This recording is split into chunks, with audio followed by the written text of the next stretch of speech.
Wah. How Merry Quithmith Eve. Tis the eve of Christmas Eve. Hello, Bobinkups. How you guys doing? Happy Tuesday. Oh yeah, it's a rare Tuesday stream. It's a rare Tuesday stream because I'm not in the office. I'm not in the office today or tomorrow, thank gorsh. Technically I was supposed to be working today, but I wasn't, and I'm pretty sure no one else in my office was. But hello, how you guys doing? Let's go ahead and say our hellos, and then I'm excited to show you guys my books. Not all of them, because I have a bunch of bookcases, but a selection of them. But let's see who we got here. We got Saribot, our rock. We got Matthew, hello, and Harpsichord Enjoy, you got your sticker.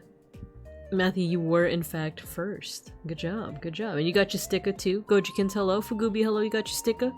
Folk, hello. Sotenbori, hello. Welcome. Let's see, hello everyone. Yeah, hello. Binka jump scare. Merry Christmas Eve, Philippines! Wait, Philippines! Yes. Exactly. I've been pretty excited for this, and as you can see, I've been making an attempt to be a little bit more active on Discord. I was gonna post, I'm in the middle of making my Christmas present for my little brother, and I'm pretty proud of how it came out. I'm very tempted to show you guys how it looks on the hand cam, but I don't want to risk my brother potentially lurking in here and spoiling the surprise, so I'll just show you guys in the Discord. I got until the 25th to wrap presents. Godspeed, Matthew! I feel that because I still have, like, I think 2 illustrations to make. I'm doing like Posca markers on canvas. And I finished 1 out of the 3 that I need to make. Thankfully, the one that I finished for my brother, he's getting it tomorrow because we have a family party tomorrow, and then the other 2 is for my sister-in-law, and there was another one. I want to say my mother-in-law. so those aren't happening until like the 25th proper, so I still have a little bit of time tomorrow to like get those illustrations done-a-roni. But otherwise, I've been yapping. Hello, Peck School. Hello, welcome. We're just about to start, so let's get to class. Hello. Oh, you see me doing my vocal warm-ups, or at least attempting to. Wait, let me recalibrate. Why am I looking at the floor? I should be looking up. There we go. But hello everyone, hello, it's me, Babinka Bear, your local Sun Bear art history teacher and educational streamer. Today we are doing something a little bit different. We're not doing any let's see, drawing, art appreciation, video games, nothing like that. We actually have, let me just get it ready for you. The hand cam, my hand cam is on. Hello, my nails are not great right now. It's been like a week or 2 since my last last time I did my nails, so don't look at them. But we have some books here. Yeah, vocal warm-ups, but it's Food Guesser. Out come the claws. The claws aren't looking so good right now. But we have a couple of books here. We're not going to be looking through them in their entirety because, for one, I'm scared of copyright. Wait, maybe we can move this a little bit. I'm scared of copyright, of course, because these are all copyrighted materials. Time to judge the nails. No! Also, I think I missed a message earlier. I also have until the 25th to print a dragon for a D&D nerd. Let's go. Good luck. Godspeed, Matthew. I wish you all the best of luck. Yeah, so I have a collection of books here that I want to show you guys. Just a little preview, maybe like 5 pages max out of each of them. But these are some potential books that I would want to do like a read-along with you guys at my Discord server. So consider this just like a preview. Like I said, we're not going to look through all the pages in here, but this is just a little, consider it a taste. Oh, you know what? I haven't put on the music. It's Christmas time. Last Christmas, I gave you a bear, and the very next day, gave me a bear. But yeah, so that's like most of the plan for today, is to just look through some of these cool books. This is just like a selection of books that I thought would be interesting, enticing maybe. I do have more in the bookshelf behind me, as well as in other bookshelves in the apartment. But I just wanted to like focus on like a selection of ones that I thought would interest folks, to kind of like, you know, make a little, or as a preview, as a teaser, but also to build up some hype, right?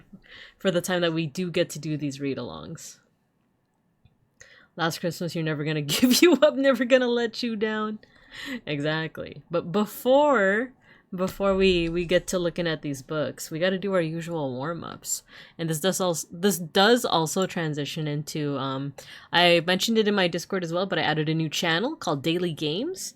You can use that channel to play Wordle directly on Discord, but if you do play games like Food Guesser, or we're also going to try and do Time Guesser today, feel free to post your high score. And it doesn't need to be too much of a competition, but it's just more of like, ooh, this person played Food Guesser. That's reminding me that I should play Food Guesser. Daily Uma Musume career speed run. I wish, but I can't be showing you guys my phone. No. Last Christmas, I gave you a bear. The very next day, you were in the news. I'm mauling, more on news, page 4. I wonder what had happened. A mauling. There's something funny about the cool, yeah. So that new channel is there. There's something about a mauling exclamation point reminds me of what Star Wars movie was it? Where it just, that like the scrolling text effect. There was one Star Wars movie where it just starts off with war exclamation point. I remember the first time me and Beans watched it, we like were cracking up. We were like watching it at home, but we just remember like war. And somehow the senator has returned. Anyway, let's get to guessing some food, shall we? Let me put my keyboard back on top of my pile of books. And then let's do some warm-up. Let's do some like little brain teasers. So let's guess some food. This time I have a world map handy. Alright. I know it was centered on Europe, but we have a world map handy, ready for us. So let's guess some food. Daily. Ooh, doesn't this look like a croissant? It kind of looks like a croissant. So flour, butter, lard, eggs, yeast, sugar, sour cream, vanilla, sugar, salt, jam, powdered sugar, walnuts, cocoa, lemon zest. A delightful pastry, often enjoyed during the holidays and special occasions. In this treat, a buttery dough is rolled, filled with ingredients like walnut paste or fruit preserves, then shaped into crescents. Right? Doesn't that seem like a croissant? A map haver, right? We're ready this time. Forgot to catch you guys up.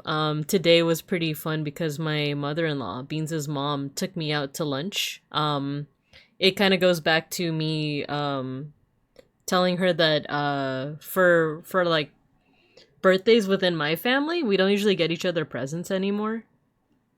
Sour cream and lemon zest, such opulence. I told my mother-in-law that like, oh, for like when I go home for my dad's birthday or my mom's birthday or my siblings' birthdays, we don't usually get each other presents anymore. We just pay for food. We just like treat them to lunch. And she was like, I like that idea, so let's do that. So for my birthday, no one got me any presents, which I'm kind of glad for because I'm running out of room in my room. Shiopi, hello. So instead, now that she's pretty much free from work now, she took me out to a fancy schmancy Italian restaurant. And it was pretty good. I still have leftovers too, so I might be munching on that sometime later. But I got pasta. I ordered squid ink pasta because I never had it before, but unfortunately they ran out of the squid ink pasta. But they still gave me like the same recipe with a different type of like noodles, I guess. Pasta. It was still really good. They had shrimp calamari, and it was like a spicy sauce. It was really good. I liked it. And I still have leftovers, so I'm pretty excited for that. But otherwise, I think this is some kind of croissant. Let's see what happens. I'm warm. a fancy Italian restaurant called Olive Garden. It's a magical place. Hey man, it is a magical place. No, it was I don't want to say like the name of it because I feel like it's like a place that doesn't have many locations, you know? But it was an Italian restaurant. It was really nice. She also got me some alcohol. I haven't drank alcohol in a while, but luckily it wasn't super alcoholic.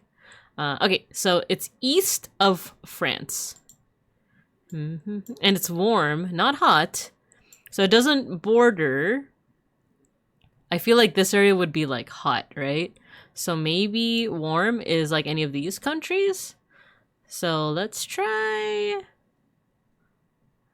Is it directly? So let's try Romania. Another place with some Romance languages. Romania. I feel like whenever we go to the Balkans, that's always my first guess. Because it's like the biggest, you know. Oh, there we go! Moldova and Romania. Cornulete. Cornulete. It's a traditional pastry originating from Romania and Moldova. Crescent-shaped treats are commonly enjoyed during festive occasions such as Christmas, Easter, and weddings. The name cornulet translates to little horns. Oh, it does kind of look like little horns. Okay, next round. Ooh, is it pasta? It looks like pasta. Potatoes, flour, egg, salt, nutmeg, butter, bacon. Ooh, bacon. Sauerkraut, pepper. The dish consists of finger-shaped dumplings made from a dough of potatoes and flour, often enriched with eggs. It looks like noodles to me. Is this gnocchi? This reminds me of gnocchi, right? Isn't that what gnocchi is? It's always sour cream and lemon zest. How do they afford it? How do they afford such things? Italy? Let's see if Italia. It borders Italy to the northeast. No, to the north. To the north, king of the north. It borders to the north, so it's either Austria or Switzerland. Technically, Italy doesn't border Germany, right? Because Austria and Switzerland are in the way, right? So it's either Austria or Switzerland. Let's try Austria first. Nice. It's Austria and Germany. I see. It's shoop the whoop. Scoops Haagen-Dazs. Schuf noodle? Is that how you say it? Let's see. It's a traditional dish with roots in southern Germany and Austria. It's a type of pasta made from dough that combines potatoes and flour, though variations may also include egg. Oh, okay. Let's see. Gnocchi traditionally doesn't have wheat flour. Ah, I see. Thank you, Shiopi. Maybe France? France! Depends on the map. Ah, right? Are we talking like an old-fashioned map? There was one time I was at a school. It was actually only a couple weeks ago.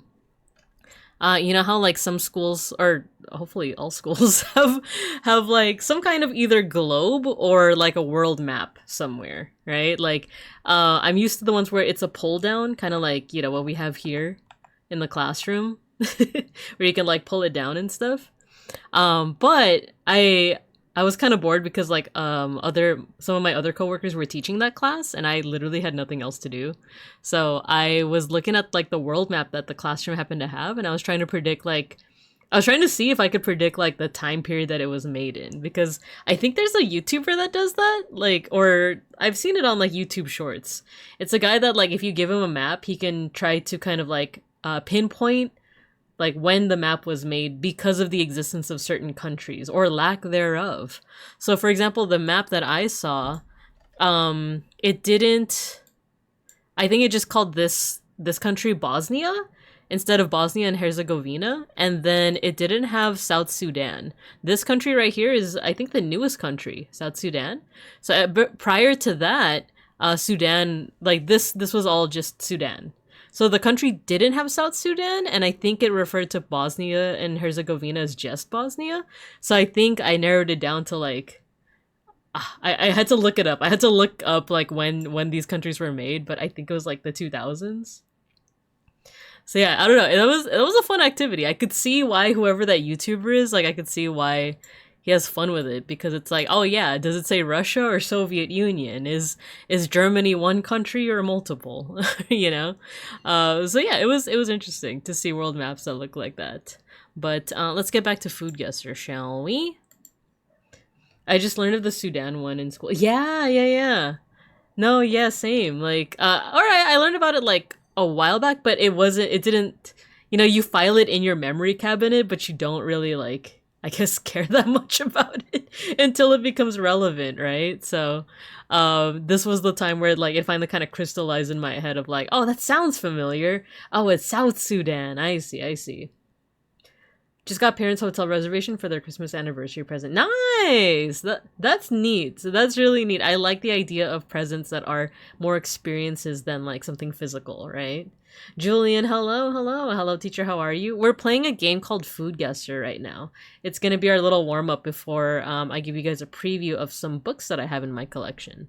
But yeah, basically we're guessing where certain foods came from. This is champagne and orange juice. Is this not is this a screwdriver? Is this what... That's what that is, right? Where did a screwdriver come from, though? Is it American? Cold! United Kingdom? There we go. It's UK. Bucks Fizz? That's what it's called? I don't know why I thought it was... Oh, no, it's a mimosa! It's a mimosa. Yeah, Gojikins, you're right. A screwdriver is vodka. Yeah. Yeah, it's a mimosa. Because, you know, like, there are restaurants here in Bear America that have bottomless mimosas. I made that mistake one time. I was having an outing with some friends from the Filipino club, and this was, like... I was still, like, at the age where, like, drinking was a reasonable thing. I think I was, like, 27, 28. And I was hanging out with, like, other alumni from the Filipino group, and then we were hanging out, and we had bottomless mimosas, and... It was for brunch, and that was a really bad mistake, because then you get wasted during the early morning hours, and that the whole day's just a wash. I'm gonna tell you right now, the whole day's just gone. Don't do it. Don't do the bottomless mimosas. I watch a bunch of geopolitical channels, so I can usually pick up such differences. Yo, that's nice, Matthew. Yeah, that's cool to know, right? That's cool to know, like, what countries were made when. Since when, wait, what? Since when meat tools have alcohol in them? Oh, screwdriver. Oh yeah, that's just the name, right? That's just the name. So here's our final score for the dailies. We're a gastronomical genius again, but because Julian just got here, we can also do some more quick play just to show you how it's done. We get like a dish like this, and then we try to guess where it's from. And usually the ingredients or like the plating can give... Ooh, that actually looks kind of good. The plating can kind of give us some hints. That looks like something that you would see at like a Denny's. And yet I haven't, so now I'm suspicious. This feels very American, but I feel like we're being tricked here. French fries, sausage, ketchup, mustard, mayonnaise, hot dog, cheese, lettuce, tomato, boiled egg, avocado. Something also feels Filipino about that. Not gonna lie. It feels kind of Tex-Mex. Okay, let's guess United States. Cool. And it's to the southeast. So maybe Caribbean? It's southeast, but cool. Okay, let's go to the maps. Oh, you think Cuban? I have eaten at a couple Cuban places. More than you could. Salchipapa. We're warm, and it's to the east. It's to the east. Puerto Rico, perhaps, mayhaps? Let's try Puerto Rico. Puerto Rico. Oh, hot. Okay, to the southwest. We're getting so close. We're getting so close. To the southwest, you say? Colombia, maybe? It's hot, too, so, like... Colombia? Maybe Venezuela? I don't know. What do you guys think? I have a coworker that's Colombian. I should hit her up and be like, yo, this looks good. Like, is this Colombian? Let me catch up on chat. A split for Northwest Territories and Nunavut. that looks like it could be American, but also South American, but also some Asian. Yeah, for some reason the avocado, even though avocado is like from the Americas, right? But Southeast Asians do funky things with avocados. So a part of me is like, is this Filipino?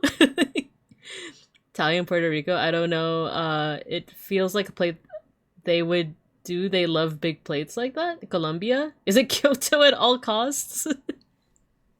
It's hot. It says hot next to Puerto Rico though, and to the southwest. Let's try Colombia, and that way I can have a conversation piece with my coworker. It is. Oh my god, it's so many countries.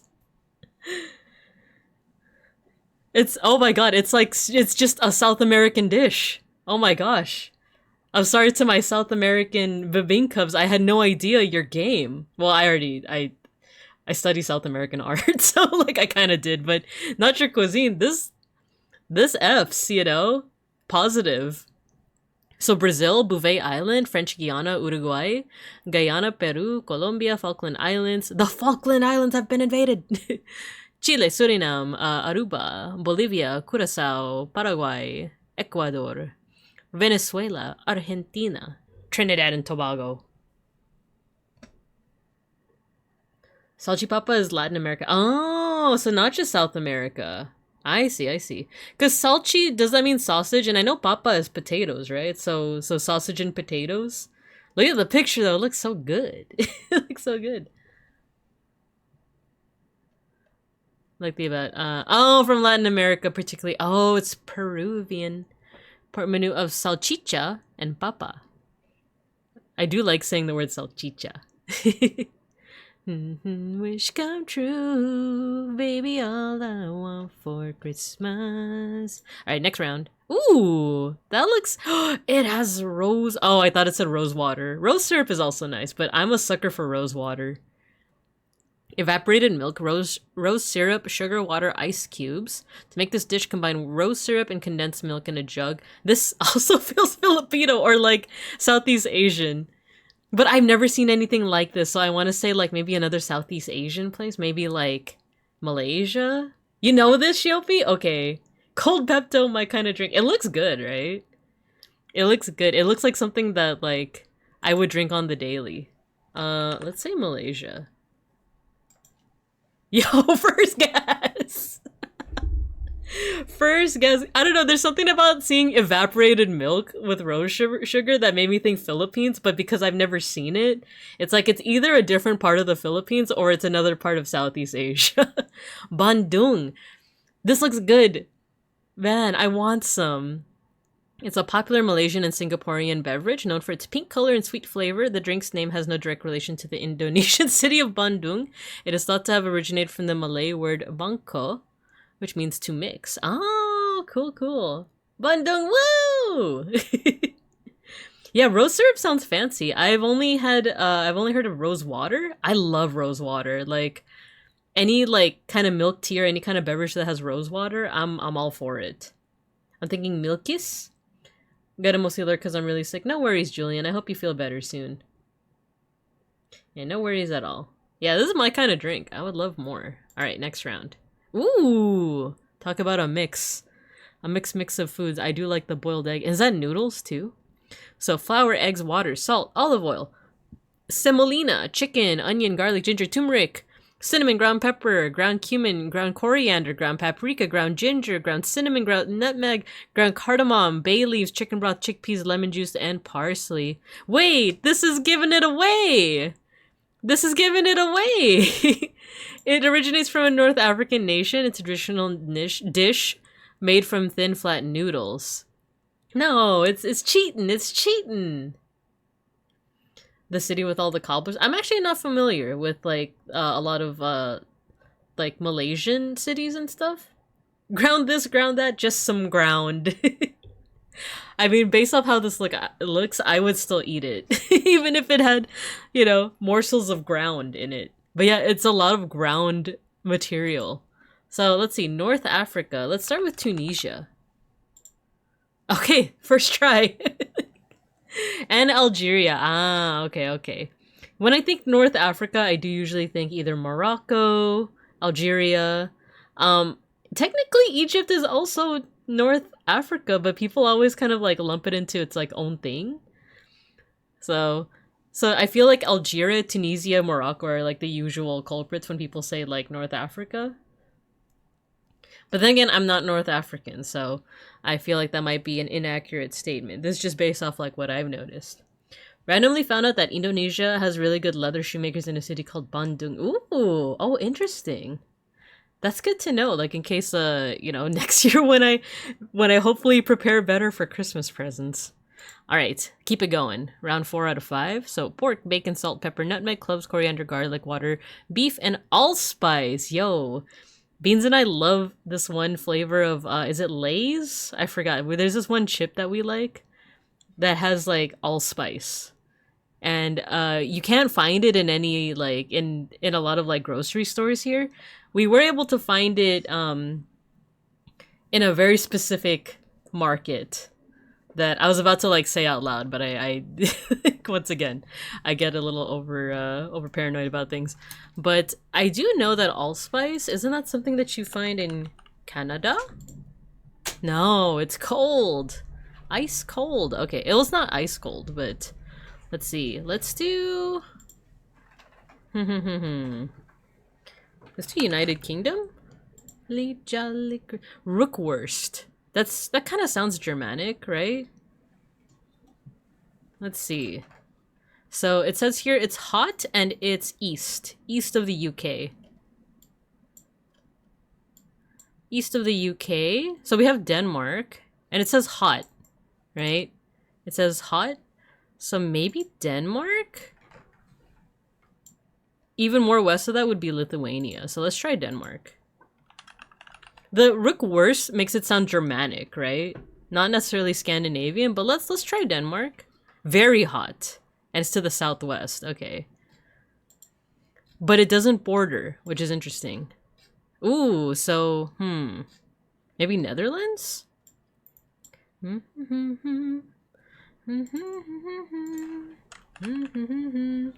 Walking in a winter one. Oh, nice. So it's not Danish. Dutch. It's Dutch.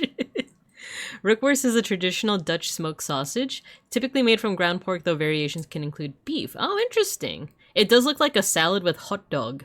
This is the kind of meal that I would have, but you replace the salad part with like rice. It would just be rice and hot dog. Reminds me of, summer sausage. I just remember something. Did Twitch add the thing that makes lurkers not complete in a view state? I think so, but also I'm not super stressed about that. I usually hide the number of viewers, and I just assume that I'm, I always, my default when interacting with chat is assuming that there's a whole bunch of lurkers, and I want to make sure that I'm always, I'm always yapping as if there's a whole bunch of lurkers out there, because you never know, you might be right. And also for the VOD watchers, So I don't, to sound blunt, I don't care much about the number of viewers in a stream. So you guys are completely free to lurk. No worries to me. Even if chat was not moving, I would still be yapping. There are literally some of us. Yeah, exactly. Rookwurst, wait till you taste the rook best. Exactly. Yeah, and that's the cool thing too, is that there are literally a lot of people in chat at times. So even if it's like, it's a slow day, there literally are a lot of you in chat, so it's all good. I can't wait to have the rook best, actually. Let's actually see if there's another country with the rook best. Oh, I'm a sucker for creamy, like, soups. I'm at soup. Let's see, chicken, carrots, potatoes, bell peppers, peas, onion, garlic, butter, flour, milk, chicken broth, salt, pepper, hot dogs, and chorizo. The dish was introduced to the country by colonizers that also reveals it has peas! Teaches a yap monster. I can't stop yapping, it's true. This also, well, never mind. I was gonna say, like, this kind of narrows things down, but lots of places have been colonized, right? Like, Latin America, Africa, Asia, Let's see. So it's since been adapted to suit local tastes and preferences. Since it says chorizo, I associate that with the Americas. So let's, where should we start? Let's do Peru, since we got a Peruvian dish earlier. Oh, we're ice cold. Ice baby. Okay, to the west. west of Peru. So, it might be a long shot, but wait, what? I've never had this before. Chicken pastel. It's Filipino. Am I fake? Am I a fake Filipina? Well, I've had something like this, but this isn't usually like it's how do I say this? I've had something like this, but it's like it's a food that, you know, you make with the leftovers. You make with the leftovers. This isn't usually something I see at like the Christmas parties, you know? At the Christmas parties, you have like your adobo, your sinigang, your ham, your traditional dishes. I feel like I've had this, but it wasn't, my dad isn't usually calling it like, oh, this is chicken pastel. It's usually just more of like, I made you some soup. Rigged! It's not rigged. This narrows it down. British voice. Does it? It looks like pot pie filling. Yeah, right? I feel like, and when you say I dig it, same. I feel like there hasn't been a single food here that I've been like, ugh. Other than that one time it was just chopped carrots. And I was like, it's not for me, but I could see other people enjoying this, you know? They could literally show me a picture of like, you know, cooked tarantula or grub, and I'd be like, not for me. But I'm sure people like it. Especially if they like season it and stuff. Ooh. So chicken pastel is a popular Filipino dish that is often served during special occasions and gatherings. Am I lying to you guys? Am I just straight up lying? This isn't one that I've encountered. I'm gonna be honest with you. This isn't something I encounter at the parties.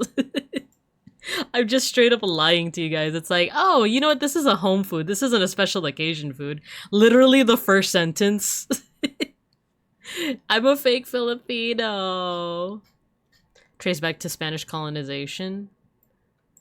I'm a liar, but I'm still a gastronomical genius. But we will also see, do I know my time periods? No, what are you noting? What are you noting? The folks in Cambodia get down with the fried tarantula? Yeah, I've heard, right? I do think that my arachnophobia is slowly but surely fading away. I will say that the spider isekai with the cute little spider protagonist, that has helped a lot. But also I've just been watching a lot of like prehistoric videos with like about dinosaurs and things that came before and after dinosaurs, and like I saw a video with like a giant spider and it didn't faze me as much as I thought it would. But anyway, let's play some Time Guesser. So for those not familiar with this cool game, it's basically like GeoGuessr, Open Guesser, but now you also have to think about what time period it's from. And I've had my fair share of moments with Time Guesser where I feel dumb, but you know what, there's a little bit of fun in that too. Let's do daily. Okay. Ooh, oh, there's a flag here. Is that Bulgaria? This seems like it's a Balkan? Let's look at the, hold on. Bulgarian flag. Yeah, that's it, right? That's it. So it's white, green, red. White, green, red. Yeah, so it's Bulgaria. We just don't know what time period. It looks pretty contemporary. Like anytime within the past, like I dare say 20 years. What kind of technology are we? We have smartphones here. We just can't tell like the model necessarily. Don't cheat. I think it's fine to look at a, well, I didn't like look up like which flag has a white, green, red. It was more so like a confirmation of like, I think that's Bulgaria. Yeah, it is Bulgaria. You know, I feel like I get a pass on that, right? The reason why I hid it away is more so to prevent doxing, because sometimes Google, if you type in like, you know, McDonald's, it'll be like, oh, here's a McDonald's near you, near your exact location, streamer. So I'm always paranoid about like Googling things on screen because I just don't know if it's gonna like show my location. Didn't play another Skyrim like an hour ago. Let's see. You looking at food just makes me want to make some hot chocolate. Yeah. Get some hot chocolate. Yeah, this really could have been just from like an hour ago. Who knows? Because everyone has smartphones, so definitely like since the 2010s. Let's say there was just like a guy. His expression was kind of funny. His expression is just like, oh man.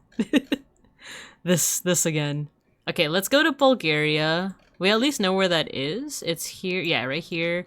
When you don't know exactly where I feel like the capital is like a good bet. What is the capital? Is it Sofia? It does seem like it's in a body of water. Let's find a body of water. Maybe a river, actually. Is there any, like, rivers that flow through Bulgaria? Are these highways? These are highways, huh? I see a river here.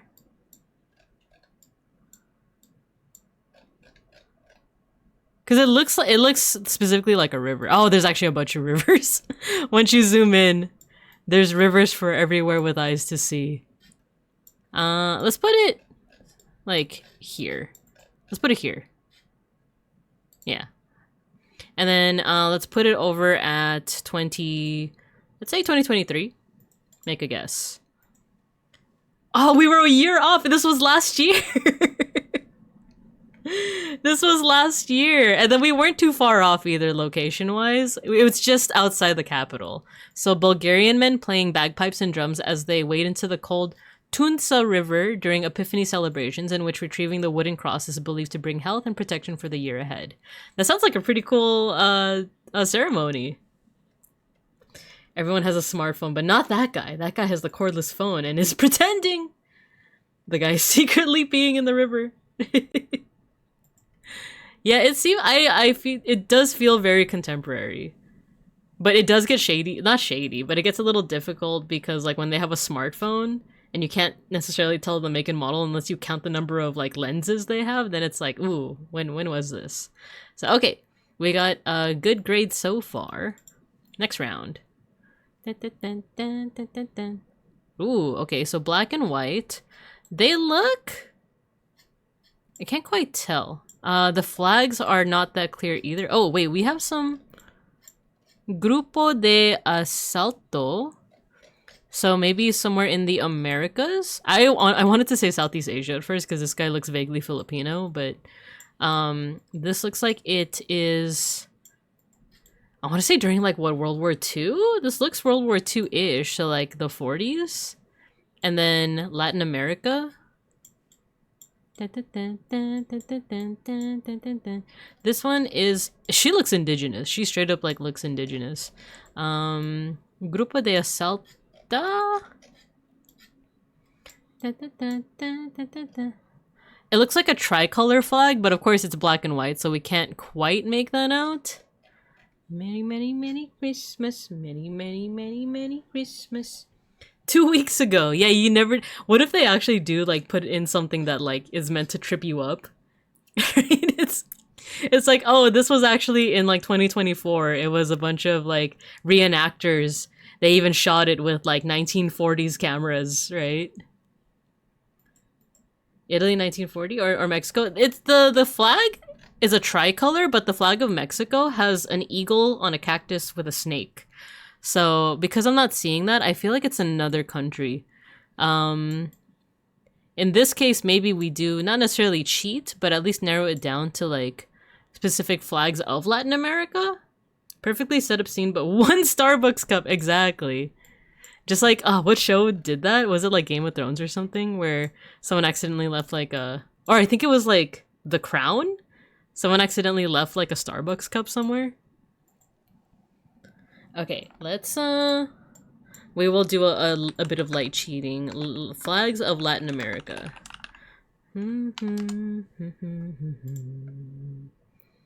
Oh, none of these look like they're vertical tricolors. Like, that just have nothing in the center. Because Peru has something in the center. Mexico has something in the center.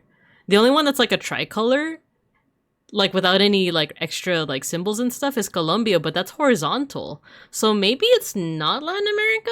It could be like a Spanish speaking... Wait. I might have spoken too soon. Peru? Look at the flag of Peru. Wait. Flag of Peru. Oh, wait. There's different versions of it. No, the national flag. No, wait. Yeah. National flag doesn't have anything in the center. So maybe this is Peru. Let's say during World War II? Okay, this is one of those moments where I'm like, I'm gonna show the fact that I'm fake when it comes to history. What was Latin America's role in the war? In the World War II? Because I'm like, oh, the war. You know, the like uniforms look very World War II-esque, right? But like, did they fight like, well, like on the Allied side? But like, ¿por qué? like, the bars on the balcony look awfully European. I'm sorry, Peck School. It's a Madison Square Garden moment where it's like, guys, where's Madison Square Garden? It's like I'm like hyper focused. Hello, Blue Eyes White Boomer. Thank you for the 5-stream streak. I like hyper focus on art history and everything having to do with art history, but the moment it's like anything like war related or anything unrelated to art history, I'm just like, guys, guys, what is a Peru? Let's go over here. Teatro Municipal de Lima, Catedral. Let's put it. Oh, here.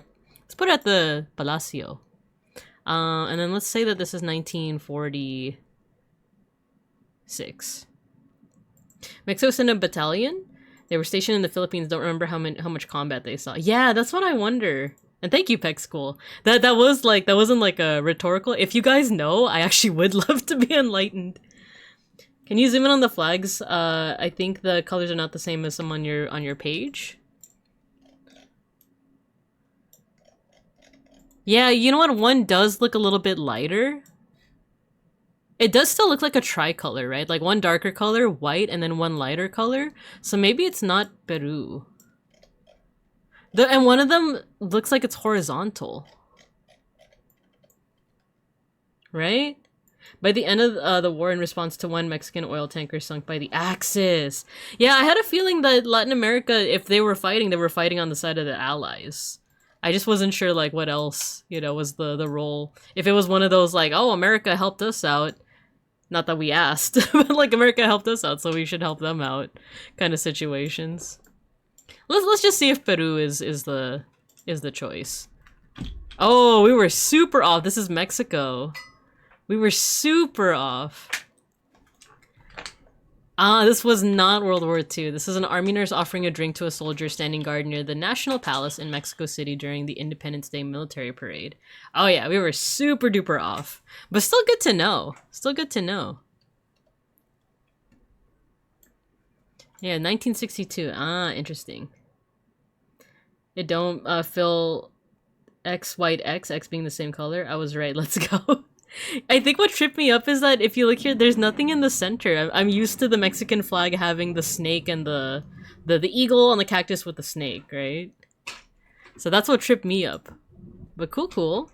Okay, what's this one? The White House Christmas tree. I wonder where this could be.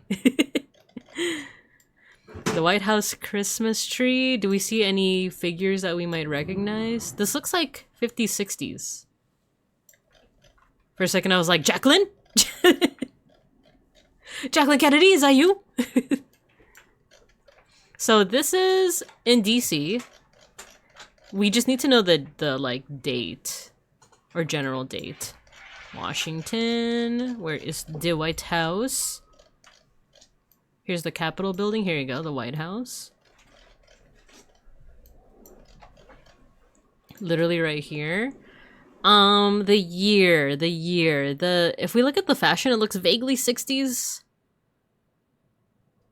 Me and Beans have also been watching a lot of Mad Men. So I feel like it might be 60s into like 50s, 60s, maybe even 70s. Alpaca, hello. Mexico has an emblem on it since a while. Like, actually, feel free to. Where's the ballroom? Is crazy. Mexico. Yeah, the Mexican flag has always had that emblem on it. In fact, I'm pretty sure it comes from the emblem for Tenochtitlan, right? Folks, feel free to correct me.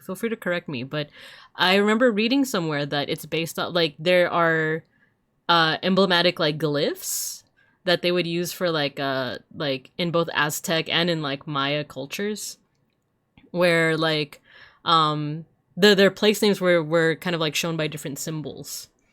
So I was under the impression, or at least I remember hearing, that like the eagle on the cactus with the snake originated from Aztec times, and it also originated from this story that like the ancestors of the Nahuatl, they came actually from like where modern day like Southwest US is. And there was like some kind of omen that like, oh, you can settle in the place where you see this omen, and the omen was the eagle eating the snake on top of a cactus, right? So I think that's why it's also reflected in their flag, right? Anyway, let's say this is 1963. Let's say that. Make a guess. 16 years off. Oh, this is 79. Okay. Rosalind Carter joining officials and guests as they receive the White House. Ah, okay. Location though, we almost got it. We were only just slightly off. It was kind of right here, right? But 16 years off, that's not too bad. That's not too bad. All right, next round. Exactly? Okay, cool. Cool. Yeah. That's one thing that I definitely want to make sure I'm getting right, is like, because I live in a part of California where it's like I'm like somewhat immersed in a lot of like Mexican culture and heritage, and that's not me claiming any kind of like, you know, I know a lot about Mexican culture because I grew up in a place with a lot of like Mexican folks.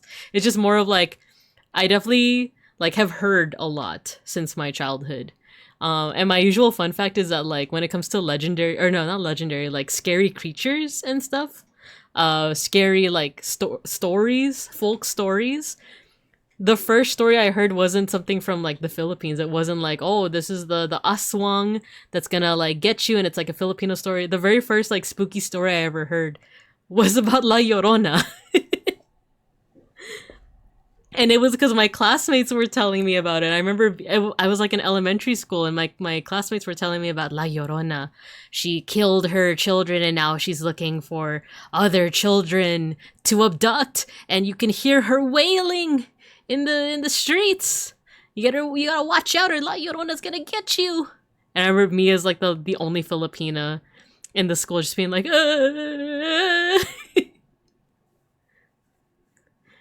Since 1820. Ah, okay. So advanced Greymouth. This looks old-fashioned. This looks like it's early 20th, late 19th, right? Everyone's got their bowler hats. Question is Europe or... Wait. Advanced Greymouth. Are these... What are these? It's the most wonderful time. Can we, I thought we could like zoom in on the text here. That would have been too much, right? She's looking for you! No! Back school. Idol. Hello, Idol. One of my aunts heard her once. Oh my gosh. That's scary. That's like whenever my like Filipino relatives are like, oh yeah, those supernatural creatures are in fact very real. She's looking for me specifically. She wants a sun bear. No. Can't a girl have a crash out in peace? Exactly.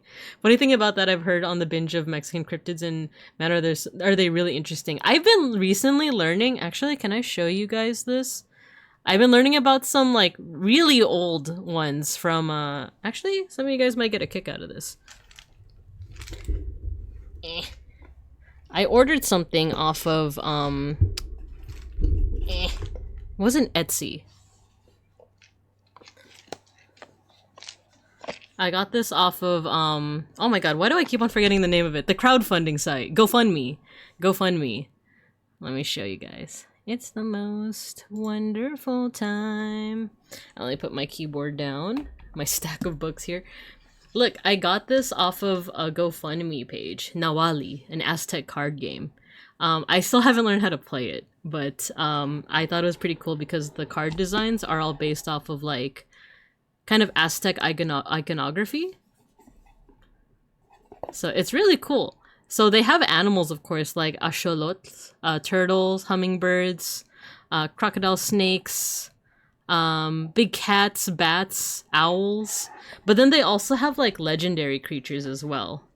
Let me see if I can get the cards out.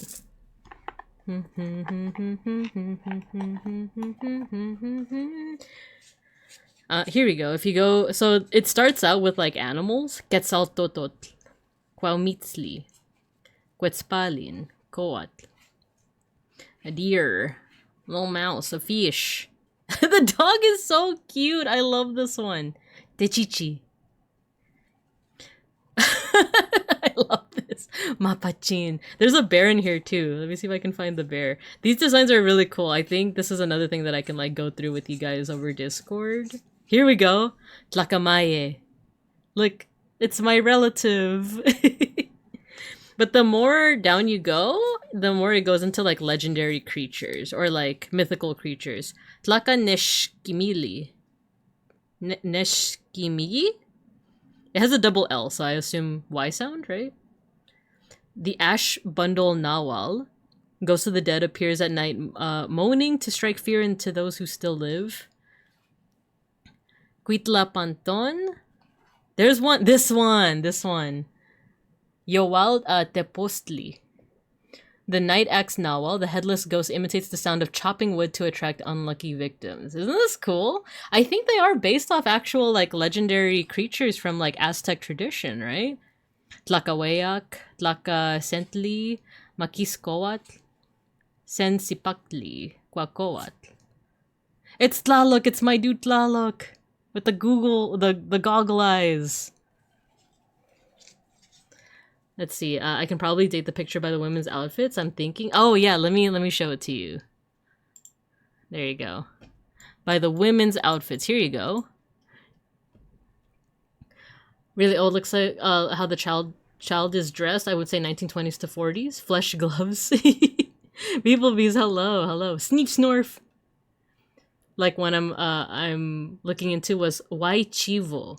Oh, I've never heard of that one. The dog looks like the one in Dispatch, Potato Dog. That's actually pretty cool, right? It's pretty cool looking, right? I need to actually learn how it's played, but if you guys are interested, it's called Nawali. Here you go. It's called Nawali. And the box looks like this, the Aztec card game. I got it because it looks really neat, and I might want to share it with my work team. Because a lot of our curriculum has to do with like Mesoamerica, but also ancient civilizations. But yeah. All right, so let's complete our time guesser challenge, and then we'll get to more book stuff. I think this might be late 1900s, early 1910s. Tag yourself. I'm the blurry child on the right. There's no bears here. Wait, what is this? Ring photo protected. 30-12-04. Oh, what if this is 1904? And then 30-12 means that it's probably European, right? Like, when did America start doing month day? Right? Because I feel like America's always done that, right? But I could be wrong. So let's say that this is Europe. Let's say 1904. We just don't know specifically where. This, you know, we don't know if this is like France. We don't know if it's like... Or it doesn't necessarily have to be Europe. Because, like, is it just America that does day month? I mean, sorry, month day. 2004, exactly. Navidad. Feliz Navidad. I'm that dark patch of ground under the text. France! Now, this is 4004 advanced feature photo. It does say advance. It does say advance in the corner. Advanced gray mouth. And that feels kind of British, doesn't it? Felicidad. I wanna wish you a Merry Christmas. I wanna wish you a Merry Christmas. I wanna wish you a Merry Christmas from the bottom of my heart. I'm just gonna put it in a random place, and then we're gonna put 1904, and we'll make a guess. Yo, we were way off. We were way off.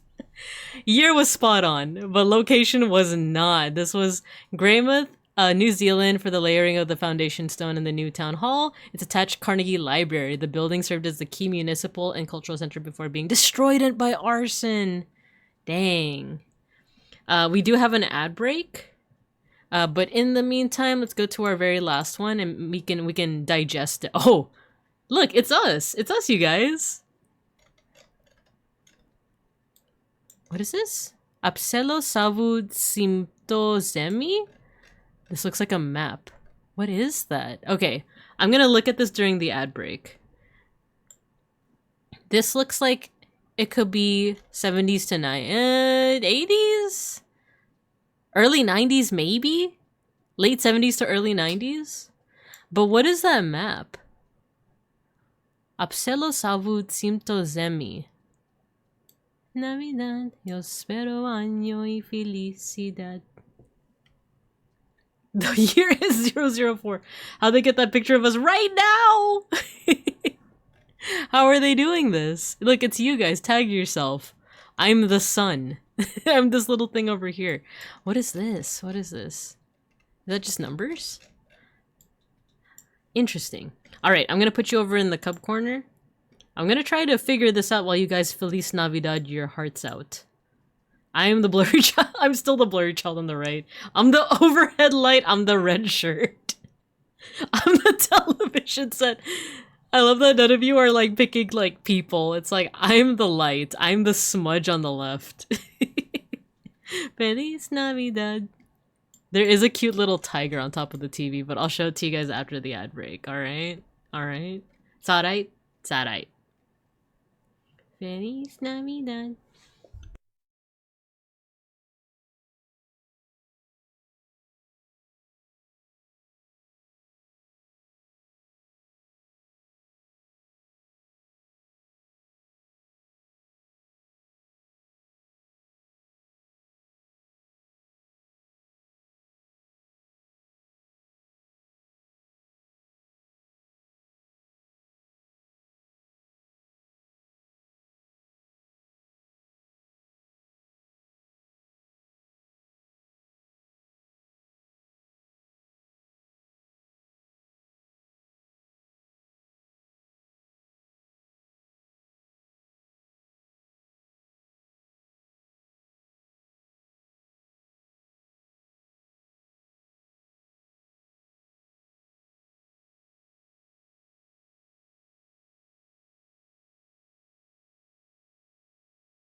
I wanna wish you a Merry Christmas from the bottom of my heart. Hello, welcome back. Welcome back from the ad break. Did you guys enjoy the second round of Feliz Navidad? Mega Bronson, hello. Hello, hello. Everyone's rocking out to Feliz Navidad. Feliz Navidad. Da, da, da, da, da, da. Feliz Navidad. Clap, clap. Hey! Feliz Navidad. Yo espero. I kept saying yo espero. It's prospero, isn't it? Da, da, da, da, da, da. Feliz Navidad. Da, da, da, da, da, da. Da, da, da, da, da, da, da, da, da, da. I was cheating a little bit. Just a smidge. I was trying to find... We're playing Time Guesser, by the way. We're playing Time Guesser. So I've determined that I am this. Tag yourself. I'm this little, like... cheetah? Like, on top of the TV. It's the thought that counts. There you go. Oh, thank you for the pet, Julian. So this is our last round. It feels like it's like, I want to say late 70s into the 80s, maybe even early 90s. I think Julian said it has 2000 vibes. I feel like, I don't know, the like film feels a little bit, like the film quality and the outfits feel a little bit older. Like something about it feels like more 80s in my opinion, but who knows, it could be 2000s. I think this is going to be a big hint here. It says Apselo Savut Simtozemi. I'm not sure what language that is. Right off the bat, it feels a little like African. Like it feels like was it Chola? Shola? So I was trying to check like the what's it called? The silhouette, because this feels like a country, like silhouette. So I wanted to see if there's any country that has... It looks like it would be here on the east. I wanted to see if there's any country that kind of matches with that coastline. It looks like it curves in, like it makes like a bay, and then it goes back out. So we need to find one that kind of looks like a bay. Nah, that's like the wrong direction. This curves into a bay. This curves into a bay right here. What country is this? Oh, it's Gabon, but like... I feel like the bay would have to be like much more big if it was Gabon. This one? Wait, what country is this? Angola. The thing is, all these countries are like massive. So they don't quite match the silhouette that we're looking for. Dun, dun, dun.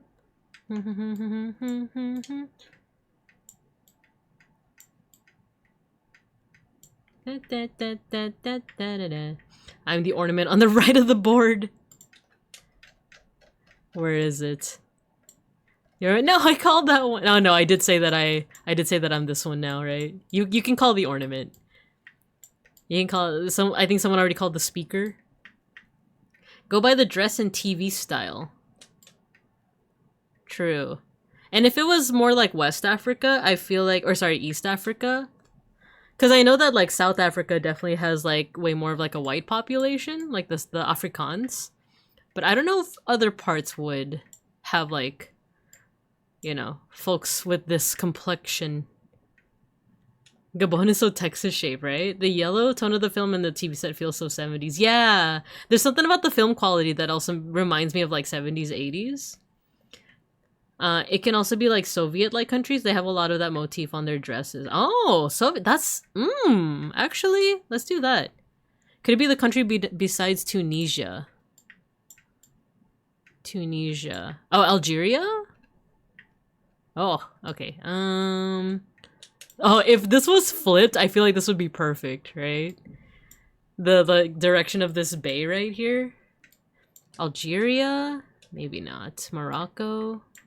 I am interested in what Julian said of like a former Soviet Union country. So that would be like everything like here. Ooh. There's a bay here. Turkmenistan maybe? Let me check the...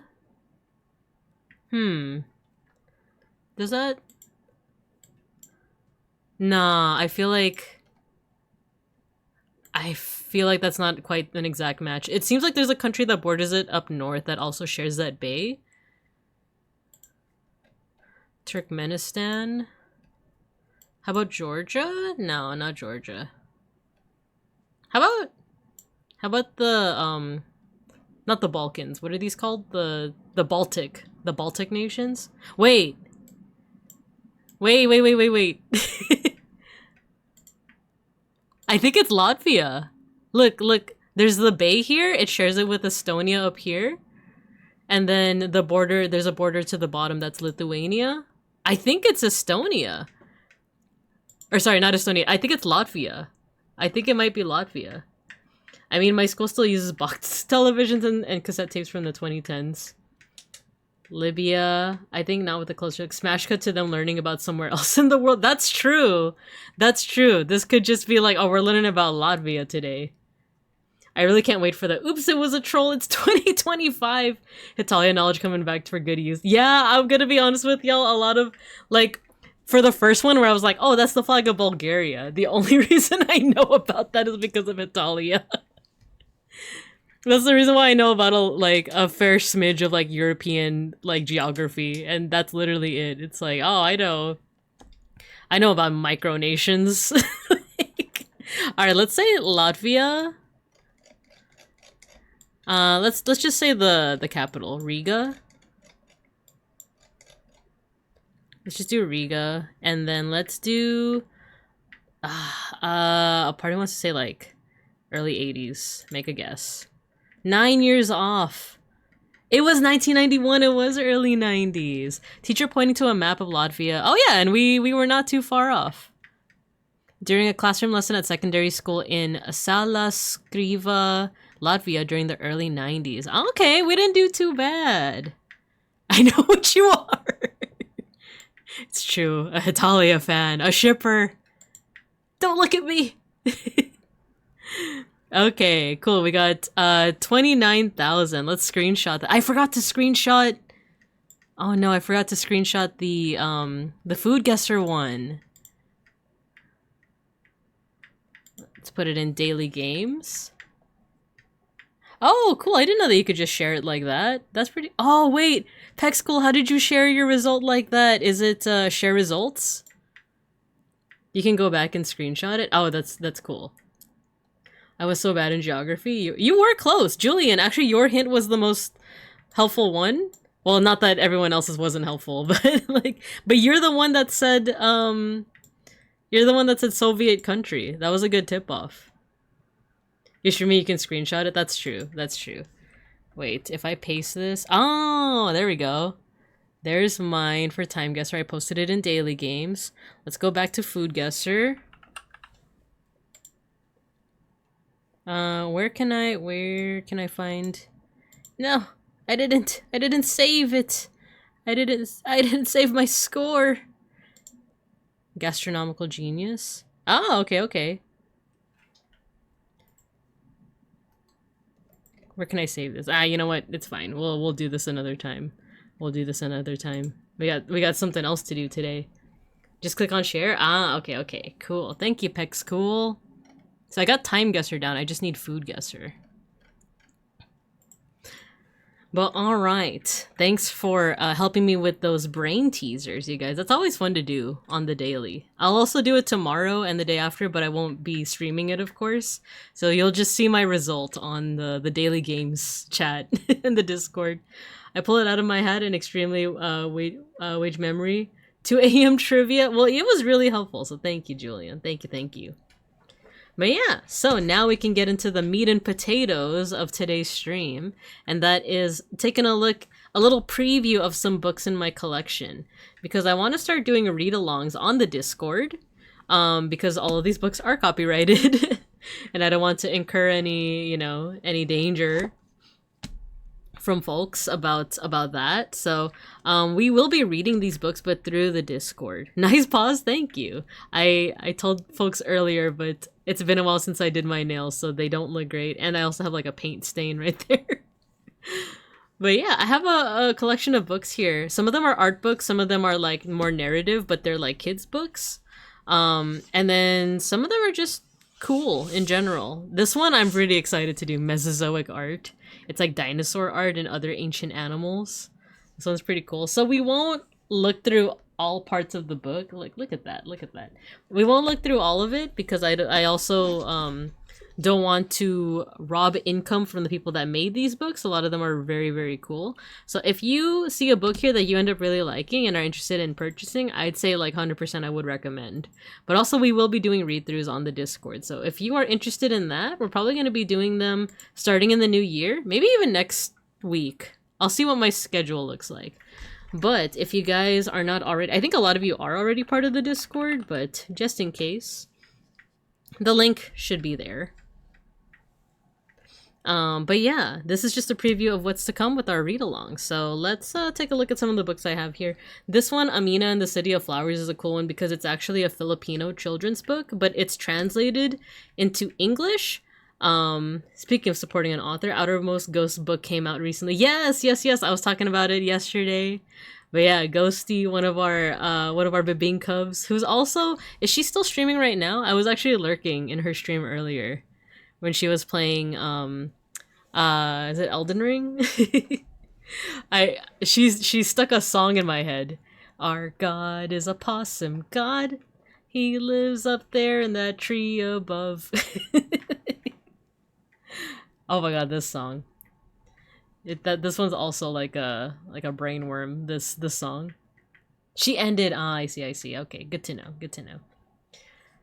But yeah, also check out Ghosty's book as well. It's called Erasing Emma. I had the pleasure of being able to read it early and beta read it. It's good. It's really good. But yeah, so Amina and the City of Flowers. This is actually a Filipino story, but it's translated from a very specific language in the Philippines. It's not Tagalog. So the Philippines actually has like a lot of different languages. Tagalog and Bisaya are probably the most well known because they have the most speakers, but there's a whole bunch of different languages both in like the north where you have folks that live in the mountains. You also have folks that live in the south that are more Muslim. This is from a culture and a language called Javacano, which is going to be interesting to read. I'm going to read to you like maybe just 1 or 2 pages because it is considered Pidgin Spanish. So it's very, very similar to Spanish, but it has also like some grammatical features closer to like Tagalog and other like Filipino languages. So if I read some parts of it, it's going to sound very Spanish, but then some parts are like, wait, what? I'm definitely gonna harass my local library to grab a copy. Yeah, see if you can. This one you might only find in like not bookstores, but like book companies that sell like Filipino books. But it's pretty interesting. So for example, like the title over here, Amina and the City of Flowers, translated into Chavacano, it'd be Si Amina y el Ciudad de Magaflores. My accent is gonna be really bad, by the way. I'm gonna tell you guys right now. There's even a Chavacano English glossary, so numbers uno, dos, tres. Let me put this a little bit closer for you guys. Uno, dos, tres. That's 1, 2, 3. Colorado, amarillo, violeta, verde. Muy vivo de colores. Alegre, brillante, vivaracho. So it's very like Spanish influence as opposed to like Tagalog and Bisaya, which are more closer to like their indigenous like forms, like their indigenous languages, but with a little bit of Spanish sprinkled in, right? This one is more like there's more of a percentage of Spanish in it. The art feels very familiar, like on the cover. Yeah, I like the art too. The illustrations. Oh yeah, so I should probably read the credits here. So the story is by Christina Newhart, and the illustrations are by Robbie Bautista. So I do like the style. It does feel very like reminiscent of like 90s storybooks. Translation by Floraime Oliveros Pantaleta. So the Spanish is going to be a little bit closer to like Castilian Spanish, like Spanish from Spain, rather than like Spanish in the Americas. Muslim is pronounced how it's spelled. There's no Z sound. Ah, okay. Interesante. Let's see, what else do we have here? Curacha. Curacha is a crustacean with the appearance of a combination of a lobster and a crab. Vinta is a traditional boat from southern Mindanao. An assortment of vertical colors on the sails represent the colorful culture and history of the Muslim community. So yeah, the south of the Philippines is more so Muslim. And you also see like a mix of like more Muslim like cuisine there too. Chavacano language, by the way, is for the most part, people can correct me if I'm wrong, but it seems like it's based in Zamboanga, which is also in the south. So there's like an interesting mix of like Spanish language, but with Muslim and Filipino culture. So this kind of talks about that. And then I'll just read this first page just so that you get kind of like a taste for it. Let me move my mic a little bit. Muslim is... Oh, not Muslim. Oh, sorry. That I think that's just how I guess my dialect of California English like pronounces it Muslim, right? Muslim? I think naturally I just usually say Muslim. But I should correct myself in that regard. Excuse me. That's what you were saying. That's what you were saying. I was wondering what she meant by that. I was like, oh, what did I say that had a Z in it? I think that is just my accent sparking out. But thank you, beeplebees. Okay, so in Zamboanga City, in the Yakan weaving village, lives a girl named Amina. Every day she watches her mama weave bright patterns on her loom. Red thread, yellow thread, purple thread, green thread, crocodile, fish, mountains, and boat. So that's what it says in English. Here's the illustration. That's pretty nice. There is like a very nice like weaving culture in these communities as well. So if you want to hear it in Chavacano with like a really bad accent, it sounds like this. Na ciudad de Zamboanga, na pueblo de Maga Tejero Yakan. Tiene jutay, mujer que el nombre si Amina. Cada día, ta mírale con su nana, ta teja maga diseño na luma, que bien vivo na maga colores. Hilo colorado, hilo amarillo, hilo violeta, hilo verde. Maga cayuman, maga pascao, maga monte, el barco. So yeah. So as you can hear, like it's a little bit more Spanish sounding, but there is still like syntax that is closer to like Tagalog, Bisaya. You understand it, yo, nice. That's awesome.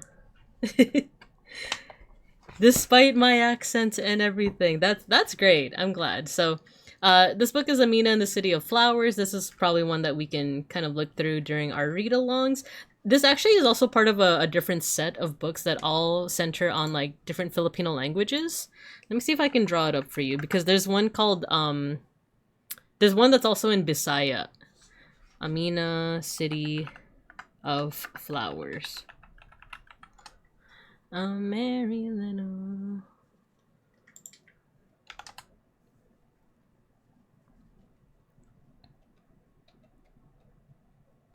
Oh, okay, so it's called Sorry Sorry Story Time. Sorry Sorry Story Time. Oh, Colombian. Oh, we were looking at a Colombian food earlier. Or did we determine if that food was Colombian? I actually forgot during the food guesser. Sorry Sorry Storybooks. Here we go. So let me show you guys this. Sorry Sorry Storybooks. Filipino Tales of Kindness, Courage, and Magic. Here we go. So this is the one that we were looking at, Amina in the City of Flowers.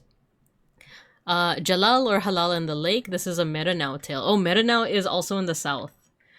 This one is, I'm actually not sure if they're Muslim or if they are what's called Lumad, which is like indigenous, but they still kind of practice their indigenous traditions. But I do know that it's in the south. And then there's Kalipay and the tiny Tiktik. And this is going to be in Bisaya. So I have this one as well.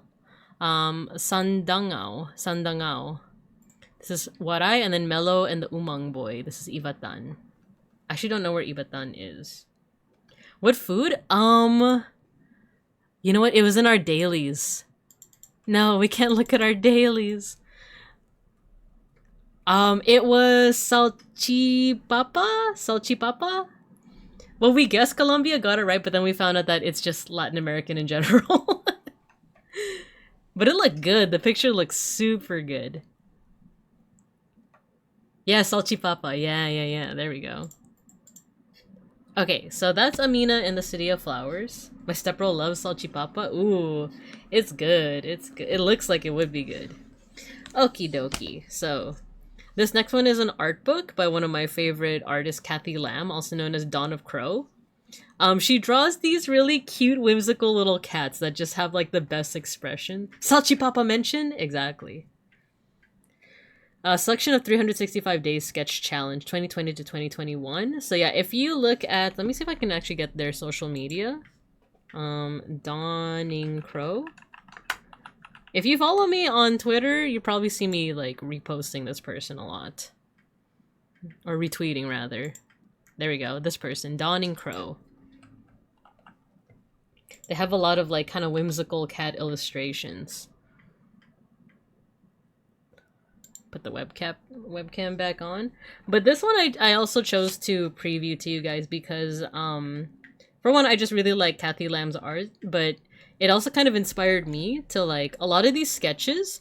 At first glance, they might seem kind of like rough, simple, but it's very clear that they are drawing from life. Like they're looking at their cat. Maybe the cat isn't surrounded by beer and cigarettes, but like but at least they might have like a picture of their cat, you know, sitting balls out. I know that's Schnackery and Gino love doing that for some reason.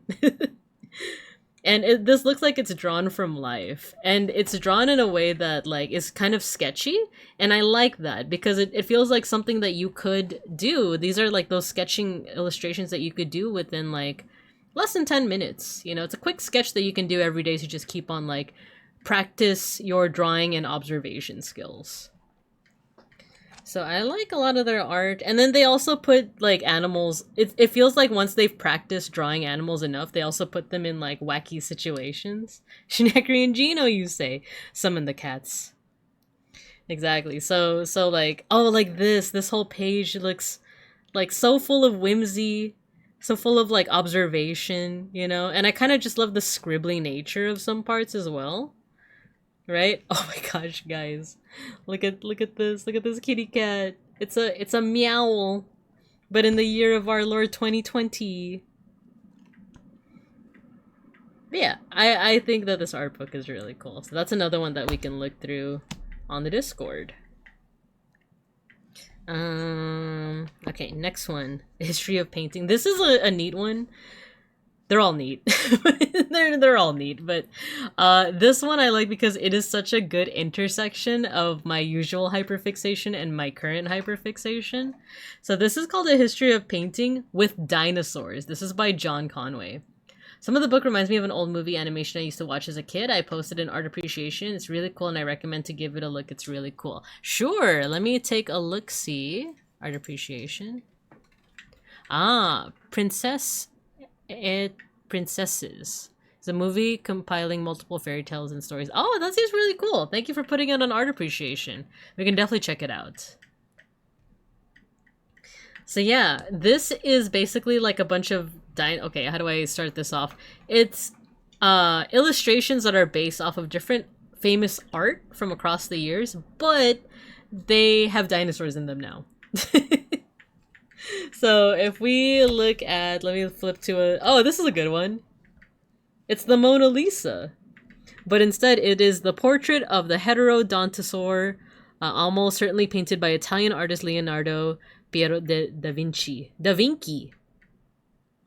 So basically, I think there's a foreword in here that talks about how like, oh, there's this collection we found.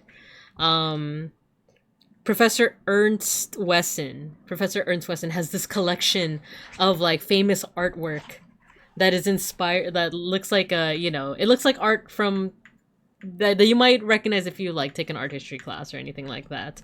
But instead it's just replaced with dinosaurs. Like this one, it's a girl with the pearl earring, but different. Instead, this is portrait attributed to Dutch Baroque painter Johannes Vermeer. Depicts an overwrapped-in dinosaur, possibly Sittipati. So yeah, it's a girl with the pearl earring, but different. He looks so goofy, right? One more page, one more. Oh, this one. It's, if you're familiar with Gustav Klimt, the one who, drew that one, The Kiss, right? That one, it's that one painting with a lot of, like, different geometry and there's like gold in it and stuff, and it's a couple that is like embracing and kissing. This is kind of like an homage to that, but dinosaurs, right? You can't quite see the details here until I like zoom in all the way, but trust me when I say it's there. It's the woman in gold. The highly stylized sauropod walks into the forest. This painting is attributed to Austrian painter Gustav Klimt. Funny enough, there's a line of dragon shield sleeves where it's classic art but with dragons. Oh, that's cool. That's so cool.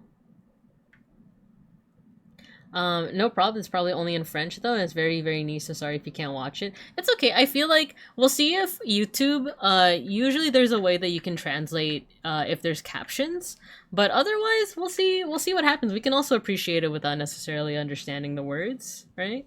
But thank you for bringing it to my attention. One more. Oh, that one's so cool. It's like cubist. Let's see if... Oh, here we go. This one you guys might definitely recognize. This one. Starry Night. Right? By Van Gogh. Painting is obviously the work of Dutch post-impressionist painter Vincent van Gogh. The animals are clearly sauropods, long-necked dinosaurs, but cannot be more specifically identified, right? So niche I never hear anyone else talk about it. Ah, okay. I'm still down to check it out. But yeah, this one is a history of painting by John Conway. So it's like a very specific intersection, right, of like different ideas of like art history and dinosaurs, which means it's perfect for me. But I think you guys would also get a kick out of it as well. So let's see. That's already 3 books down. Oh my gosh, we're getting through this pretty quickly. Just gorgeous dino book. Yeah, I love it. So actually, since we are talking about dinosaurs, we can go ahead and skip to this one. We'll come back to Imagine a Day. This one is gigantic. This one is called Mesozoic Art. Oopsie. We'll put this here. It's so humongous that I can't quite fit it entirely on my webcam. I can barely fit it in. Barely. So this is Mesozoic Art, Dinosaurs and Other Ancient Animals in Art, edited by Steve White and Darren Naish. Forward by Terrell Whitlatch. So this is, so this is basically a collection of different, like, artistic renditions of not just dinosaurs, but as it says here, ancient animals since the Triassic. So, Mesozoic is basically a very specific period, not super specific, but like millions of years ago. There are 3 different periods known as the Triassic, Jurassic, and Cretaceous. These are commonly known as like the ages of like the dinosaurs. However, the Triassic, the dinosaurs are still developing kind of into dinosaurs. So it's really only in the Jurassic and Cretaceous that you see like, you know, they are firmly considered dinosaurs. But it still includes a lot of images of dinosaurs as well as like other animals that aren't dinosaurs but lived around that same time. So for example, oddly enough, there are dinosaurs on here, but not the ones you expect. So this pterodactyl or pterodactyl-like creature over here is actually not considered a dinosaur. This is a flying reptile, or closer to being a flying reptile. So technically they're not dinosaurs. However, the ones that look like birds with teeth, these would be considered dinosaurs. These would be considered like theropods. Every time I see Coatzel, I hear in my head the parody song of it. Oh, tell me about the parody. Kind of interested. I'm assuming you're talking about Quetzalcoatlus. I don't know if this is Quetzalcoatlus. This could be just another pterodactyl, but I like that you recognize it. So this book is so massive that if I were to... This cover is actually going to hit the mic. So let me move my mic around a little bit so that I can still yap and talk with you guys while also opening the book. Ah! Okay, there we go. So Mesozoic Art. So it's just a lot of like amazing artwork. Like, look at this. Some feathered dinos. I do love feathered dinos a lot. Hallelujah. Oh, here we go. This one looks like Quetzalcoatlus, is it? Ajdarchid pterosaur. So it's a type of pterosaur The head like crest kind of reminds me of like Quetzalcoatlus. Oh, I think is this Spinosaurus? It's a Spinosaurus. This one, its design has underwent a lot of changes over the last few decades, or our interpretation of how it looked. Greer Stolters. There's also like different styles in it, like Greer Stolters. The ones that we were just looking at were a little bit more photorealistic, but there's some that are also more stylized, or rather there's like more emphasis on color. So for example, we were just looking at Spinosaurus. This is another rendition of Spinosaurus, but there's more emphasis on like different colors, which I think is really neat. And let's look at one more. Hallelujah. This style reminds me more of like the kind of paleo art that you would see in like the 90s. In a good way. Like it feels that way with like a little bit more updated in terms of style. Oh, look at this guy. He's a bit of a looker. Look at the Ankylosaurus over here. He's a bit of a looker, ain't he? I tried to find it, but it's under tons and tons of videos in my likes. That's okay. That's totally fine. No worries. No worries at all to get it. I do like that whenever you want to show me something, you're like always looking for it. Oh, big bugs. Big bugs. Look at the big bug. Massive centipedes. This book is so big too that like when I show it to the camera, it blocks my phone that is like doing my live 2D tracking. So that's why like I temporarily paused for a little bit. But the cool thing about like why were there huge bugs in certain time periods in the past is because there was more oxygen, and more oxygen sometimes allows for bugs to get even bigger. And there were certain parts like I want to say the Carboniferous. I actually don't know for sure, but yeah, there are certain time periods where there was just more oxygen in the atmosphere, leading to bigger bugs. So that's why you saw that centipede that was like the size of a tree.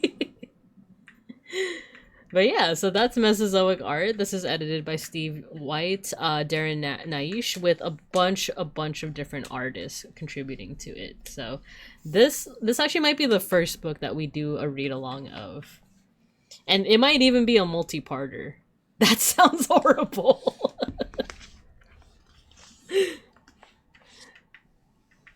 Bugs the size of your face. Nice nails, thank you. I'm not as confident because it's been a couple weeks since I've done my nails, but so it is starting to chip. But thank you. This is also my favorite shade of nail polish too. I like it matching the color of my claws. Look, if you could kind of see my claws. Okay, so let's see. I think we only have like 3 more books left. Yeah, we have 3 more books left. They're all pretty massive too. So we might finish before we even get to the 2-hour mark, which is totally fine by me because I do have to finish some Christmas presents. But this next one is called Imagine a Day, and it is written by Sarah L. Thompson, but the paintings, the illustrations, are done by To Live in a World with Centipedes Bigger Than Anacondas. I think that'll be interesting, but then again, I'm biased in that I think centipedes are actually really neat. Like one of my favorite Pokemon is Scolipede. He's the size of a horse, and he's adorable. Or at least mine was, the one that I had. But yeah, so Imagine a Day. This is by, the paintings are done by Rob Gonsalves, who I've definitely shown you guys in a couple of prior art appreciation streams. So he specializes in like magic realism and like illusion art. So if you, let's see, yeah, if we even just look at the cover, right? I put it in barrels. Yeah. Wait, what is that emote? Luca Blé.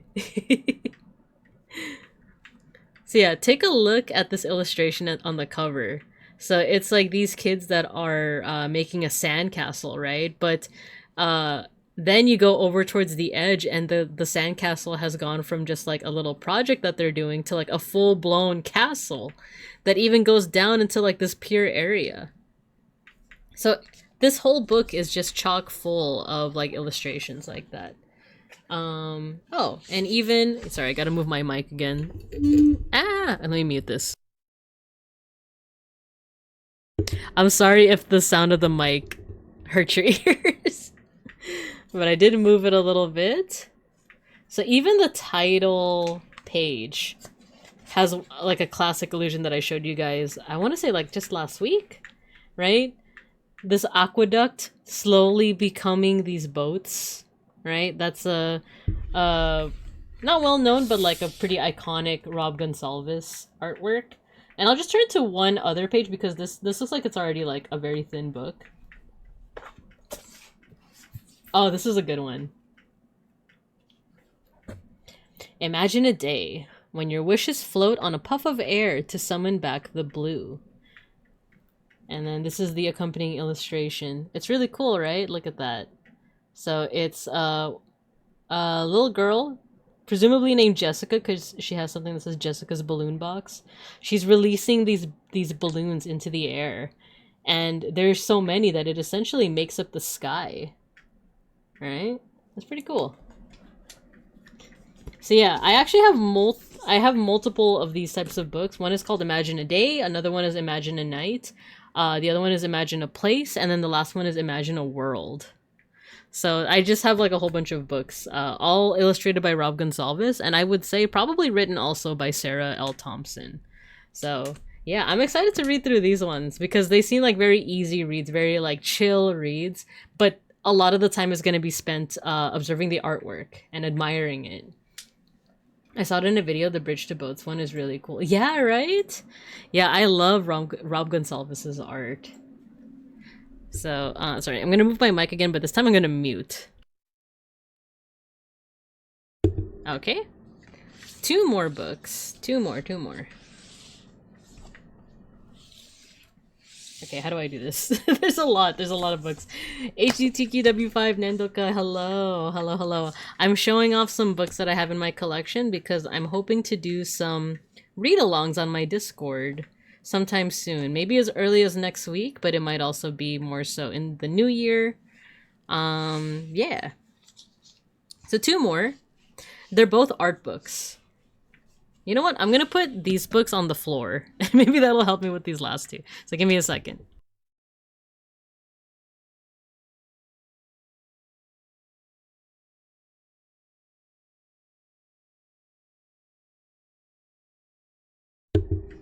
Okie dokie.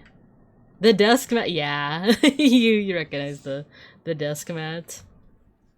So two more books. They're both art books. This one is from a classic Filipino artist named Botong Francisco. The Life and Art of Botong Francisco. Oh, you know what? There are some pages in here that I need to make sure I took out. Give me a second. Okay, cool.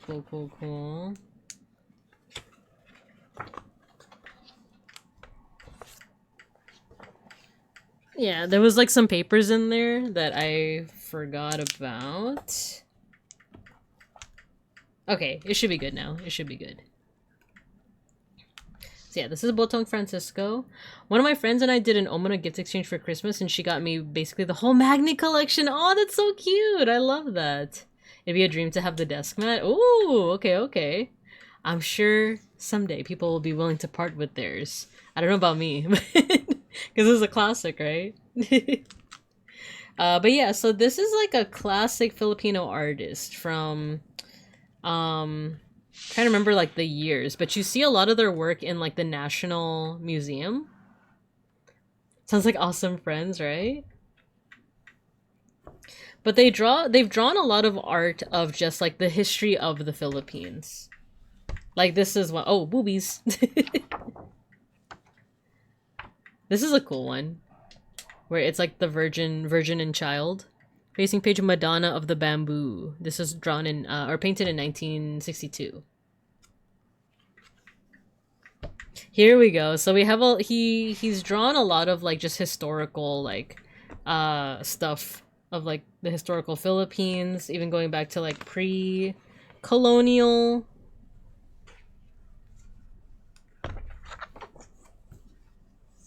Filipino struggles throughout history. It's 1964, yeah. And basically a lot of it is like, oh, this like foreign power came to the Philippines and we had to deal with it. Because you have like the Spaniards bringing like the Santo Nino. You have, oh, that's something I should probably explain. Oh, you know what, you can't see it, but I've explained it before, but it bears repeating that this is not referring to the Ku Klux Klan of the US. This is something completely different, unrelated to white supremacy and all of that. It is basically the flag for a group called the Katipunan, and they were basically like a revolutionary group. Their name literally translates to like it's like freedom fighters. Wait, let me look it up. Katipunan. Because I know that is a cause for concern and confusion for a lot of people. Here, let me show ya. The Katipunan. Officially known as the Kataas-Taasan, Kagalang-Galang, Katipunan ng mga Anak ng Bayan. Literally the supreme and venerable association of the children of the nation. So it's a revolutionary group. They're the groups that are trying to fight for Philippine independence from Spain. So if you see something in the Philippines or related to the Philippines that has like KKK on it, it is completely unrelated to the Ku Klux Klan, to the white supremacy group. So yeah, that's there for that reason. There's also like an infamous scene of this guy, an author named Jose Rizal. He made 2 books that were kind of critiquing the treatment of Filipinos by the Spaniards, and he was later like executed for that. And that was kind of like one of the factors leading to like the full-on revolution of like Filipinos wanting independence from Spain. Kind of goes hard though. Yeah, it does, right? And then this one is like after World War II, or during World War II rather, when the Japanese were trying to invade and occupy the Philippines.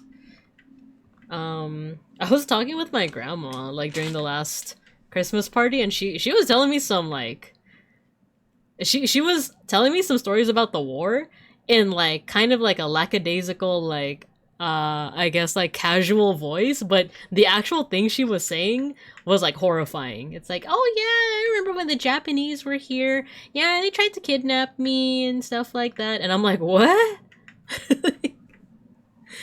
Yeah, so that's real.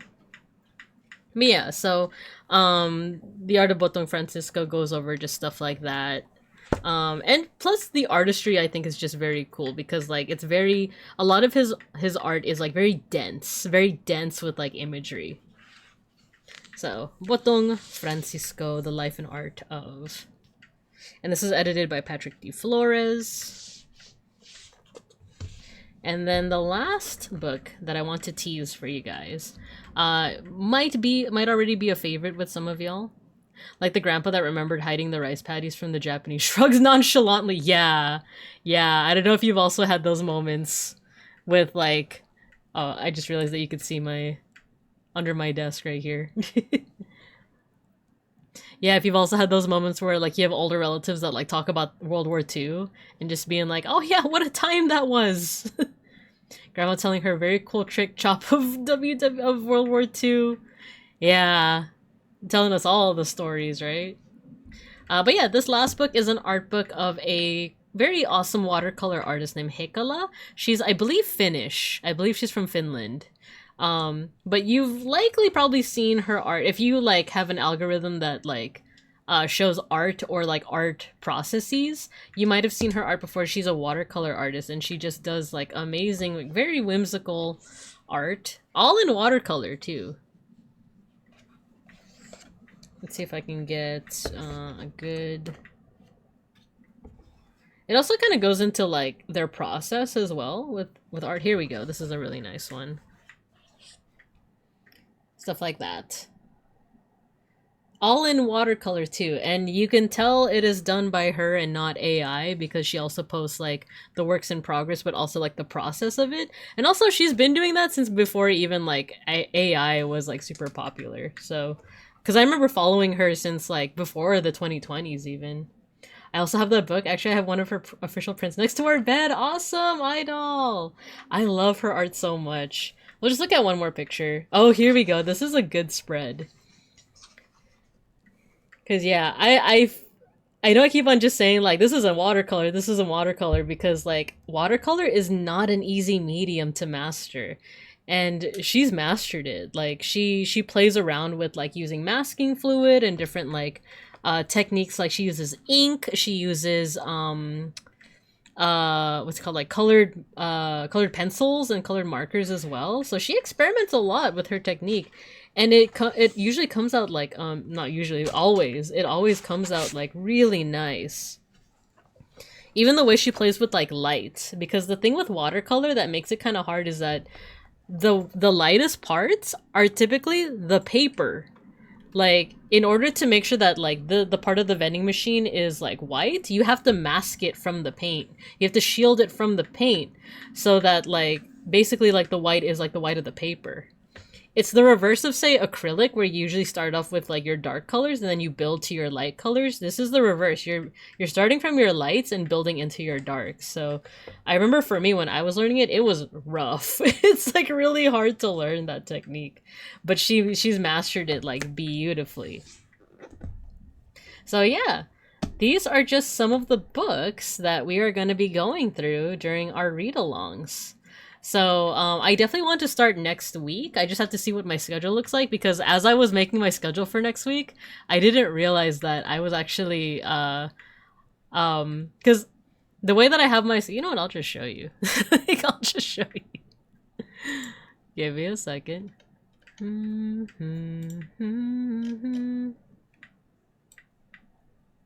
The ink was very extreme. Yeah, yeah. Well, ink is also like, you would think that ink works very similarly to watercolor, but it's definitely like a different beast.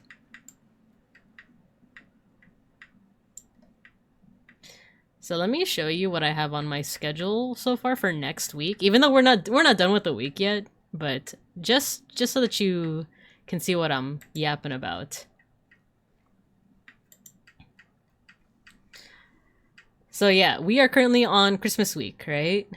So there's 4 streams this week, and then for next week, because I have it off, I was like, okay, let's also do like a Tuesday stream and then like a New Year's Eve stream. And then I didn't realize that like when you go into like 2026, all 3 of these days were also full of streams. So originally I had 6 streams planned for the very last week and first week, or last week of 2025. First week of 2026. So I decided to cut down on it. I'm just still deciding when to cut, like what to cut down on. The only thing is, and I feel like I should make this into a formal announcement as well, but starting in the beginning of January, I guess it's a bit casual of me to say. Sorry, let me move my mic. Since we are pretty much like ending soon anyway. So yeah, I guess I'll announce it right now casually, and then I'll make like a formal announcement soon as well. But beginning of January, I will need to go on a bit of a hiatus. Just for, I'm still trying to determine like how many days I need to go. Oh, in the way that I said it, I see. You put a photo of it in the Discord. Ooh, I'll check it out. I'll check it out right now. But yeah, I'm gonna be streaming next week, which also goes into technically the first week of 2026. But after that, I might actually have to go on hiatus. It's because I am scheduled for a surgery to take out my gallbladder. I'm not gonna say the exact date that it is, but just know that I do need a little bit of recovery time from it. I just don't know how much recovery time. Like, my doctor said like a week. Might be able to go home the same day. Yeah, they said that I can actually go home the same day. I just don't know what the recovery is gonna look like, right? Because it even, like, I was looking through, like, my post-recovery pamphlet, and it's like, oh, don't take a shower until 2 days later, or, like, 48 hours later. And it was like, what? I don't like that. I need to shower every day, or else my hair gets, like, super gross and oily. I hate that. You were just bloated for a day. Oh, interesting. Because that's what I was thinking too. Like, a part of me wants to just like go on hiatus for like 1 week, right? And then come back immediately. But a part of me is like, oh yeah, Alpaca, you also mentioned that you got your gallbladder removed. Yeah. So the good thing is that it's a relatively like common and safe surgery to have, especially in Bear America. It's a relatively common surgery to have, low risk. The one that I'm getting is like, the surgeon is even using robotics and his assistants. So that's gonna be neat. And they say that the recovery time for exactly what Matthew said. It's pretty mild. It's pretty mild. I got complications and had to stay in the hospital for a week. Oh no. Dang. I'm sorry that you had to go through that. That's also why I'm trying to err on the side of caution that like maybe it's best if I go on hiatus for 2 weeks just to make sure I recover. But a part of me is like, oh, what if I have like no complications? I go home the same day, 2 days later after I shower. Like, I'm feeling completely 100%, you know? And I'm like, oh, but I already said I was gonna be on hiatus. You know? So I'm still thinking about it. I might just do a happy medium of like, I might do a hiatus for about 1.5 weeks. But we'll see. But just know that for like starting the 2nd or 3rd week of January, I will be on a little bit of a hiatus. And I will miss you guys. I'll miss, especially since I feel like I'm hitting the ground running with all these ideas of like, oh, I want the Discord to be more active. I want to do dailies with you guys. You know, I want to do all this stuff. I want to do read-alongs and watch-alongs with you guys. And then like, just kidding, hiatus. So yeah, hope it goes well and rest well. Thank you, Julian. I hope you recover soon and quick. Yeah, thank you, Idol. Thank you. Thank you. So we'll see. It's technically my first surgery. I don't know. I have had surgery before. Okay, it's kind of dumb, and I feel like I've told the story before. But everyone has like a childhood injury, right? Well, not everyone. I've never broken a bone, right? I've never broken a bone before. Also, we'll put this on the screen while you guys. Wait. I feel like I should put something on the screen. I'll put whatever. We'll put this on the screen. If you shower before the 48 hours pass, your gallbladder regrows and explodes. Oh no! Dang, just like I predicted. Just like what I thought. I didn't know that it regrew that fast. Can you imagine? Instead of going on hiatus, I just like go live. I just stream the day after, or like the night, like after I'm done with my surgery. And I'm like, I'm good, you guys. I'm good. Actually, you know what, BRB, I'm gonna... Or I start the stream, and I'm like, I feel good, you guys. I just took a shower. I feel nice and fresh, and...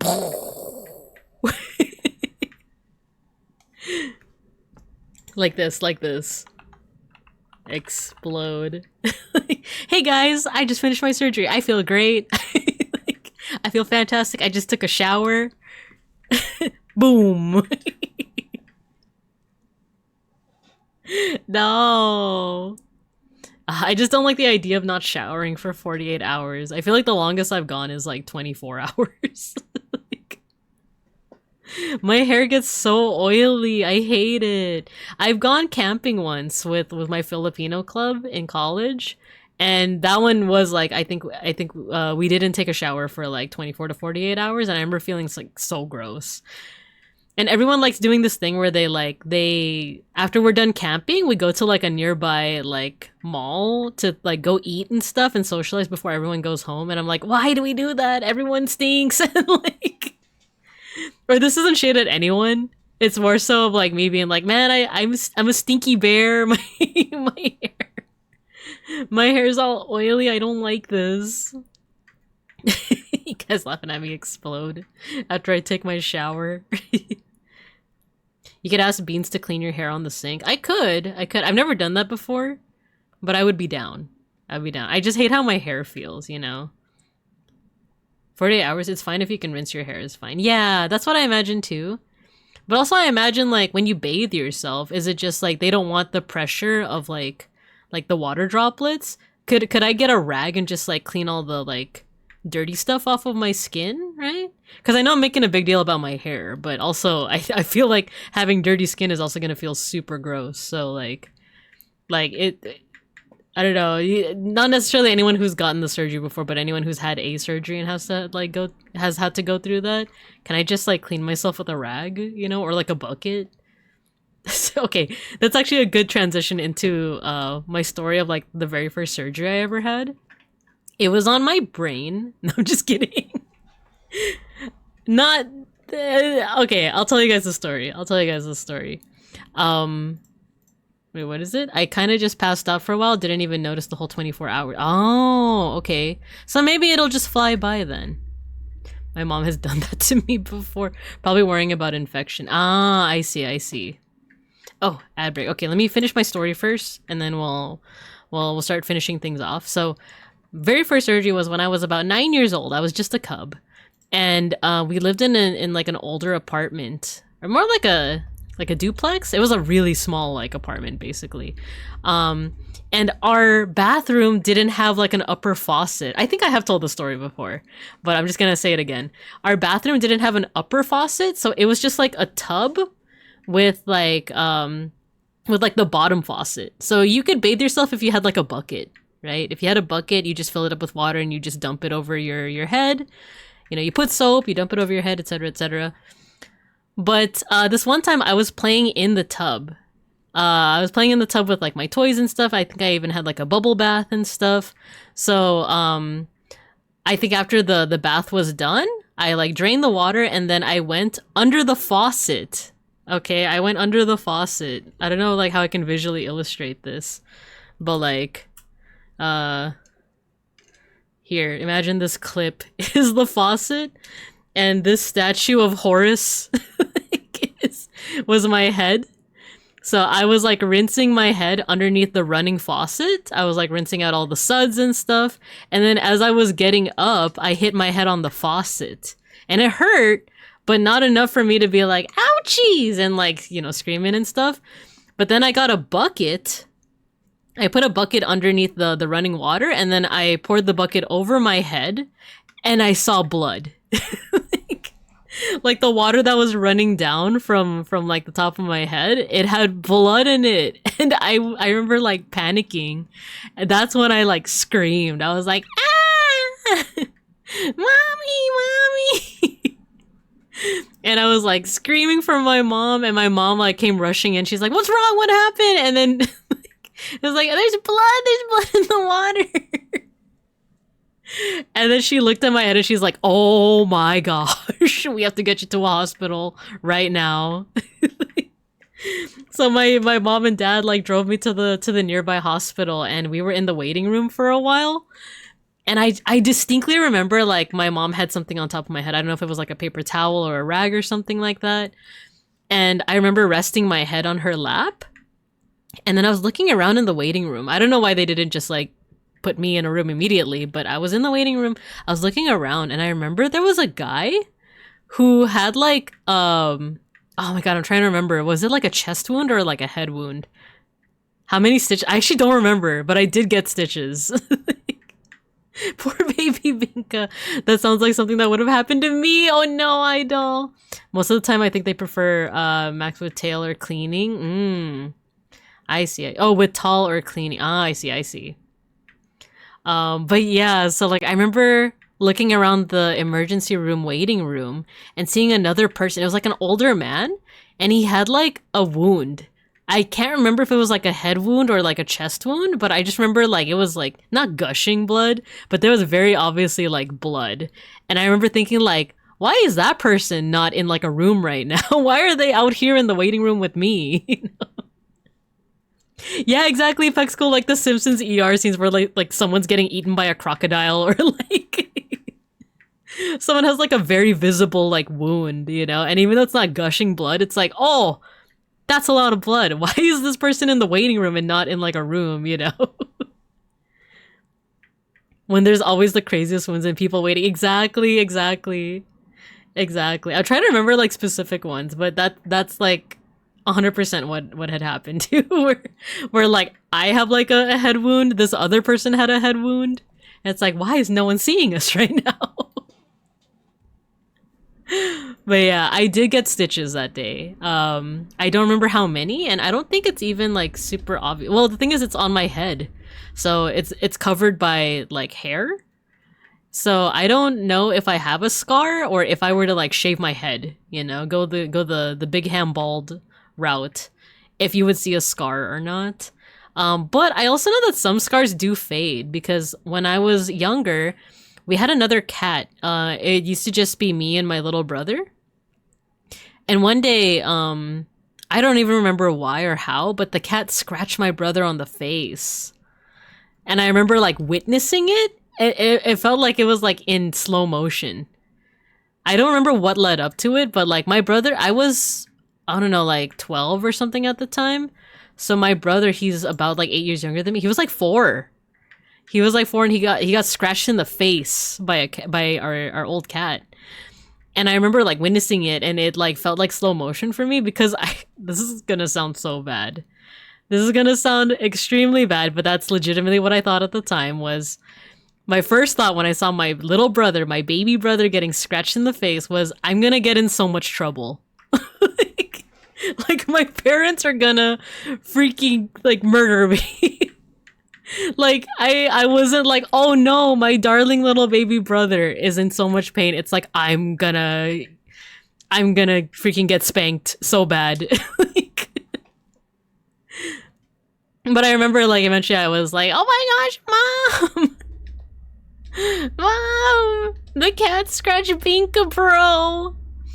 And I remember like we went to the hospital for that as well. He ended up, I don't think he got stitches for that actually. He did not get stitches, but he was given like a lot of cream to like alleviate the pain and stuff.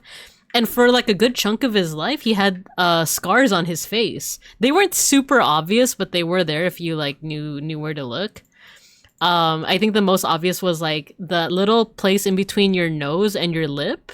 I forgot what it's called. He had a pretty obvious scar there, but eventually it faded. Like when I visited my parents like this past weekend, I remember like thinking about it and being like, oh, you actually don't see his scar anymore, like at all. So I do know that scars do eventually fade. So if I were to go Babinka bald, I don't think you would see that head wound anymore. Oh my gosh, Julian, you got beaten at school, was unconscious for a half hour, got back on foot because they didn't do anything. So got a week with no school. I could go back to life like nothing. Oh my gosh! I'm sorry that happened to you. I'm sorry that happened to you though. But yeah, good. I should mention that, you know, I'm doing fine. My brother's doing fine. It was pretty traumatic in my childhood, but otherwise, it's one of those things that like I feel like everyone has like some kind of childhood like injury or whatnot. So those were mine. I didn't break a bone, but I did get stitches. So yeah, all that said, I feel like the gallbladder surgery should be fine. I'll keep you guys updated on how long my hiatus is, but just know that in the beginning, I'm glad you weren't killed by your parents. Yeah.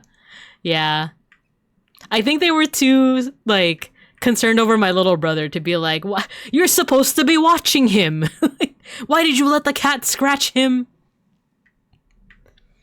I still have the scar when I opened my forehead when I was 3. Oh no, and I'm 35 now. Okay, so maybe I was wrong. Maybe some scars don't fade. But dang. Some scars do fade, but it depends on what type of tissue. I have one on top, on my toughest, clearest day. Oh, dang. Okay, so I guess I was wrong in that regard. But yeah. Some scars don't fade. But yeah, that, well, I'll keep you guys updated on how that surgery stuff goes. But I am excited to come back to you guys and do those watch-alongs, those read-alongs, and my usual normal streams as well. I just need to find some time in between all that to make some edited content like I keep saying that I'm gonna do, right? But otherwise, I think it's about that time. Let's go ahead and do our mosh pit for the day, and then I think I'm just gonna call it early. That way, we can celebrate Christmas. We're gonna do our Christmas celebrations, and then I'll be back to you guys on Christmas Day, the day after Christmas Day. Let's see. Let's do little V Mills. Let's do some Christmas metal. Christmas metal. Worst thing about the beat up is I didn't get your money back. Oh no, I'm sorry that happened, Julian. Okay, let's see. What covers do we have? All I Want for Christmas Is You. All I Want for Christmas Is You. Oh, no. Where's the browser? There it is. Okay, guys, so if you haven't moshed with us in a while, or this is your first time moshing with us, all you gotta do is when you start hearing the music, I'm gonna play some music, start spamming your favorite emotes. I'm gonna make your stream avatars at the bottom there fight each other. And there's no correlation between who spams the most emotes and who wins the mosh pit. It's RNG and it's not rigged. And with that, when you hear the music, get to moshing. It's not rigged. It's not. It's not.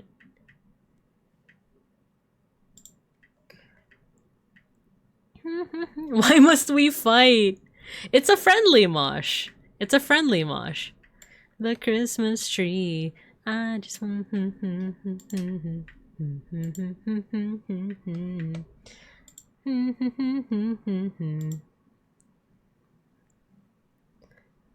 Love that guy. Great. Yeah, right, Julian? I love this guy too. Make my wish come true, baby. All I want for Christmas is bebinkas in my stomach. I'm just kidding. I'm just kidding. I'm just kidding.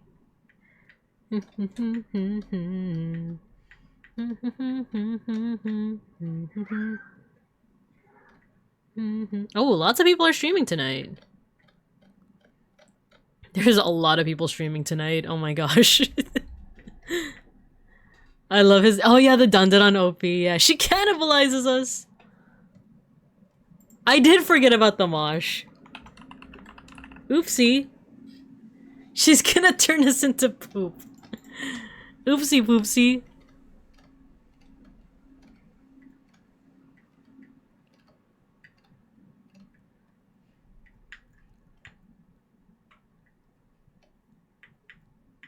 Oopsie poopsie.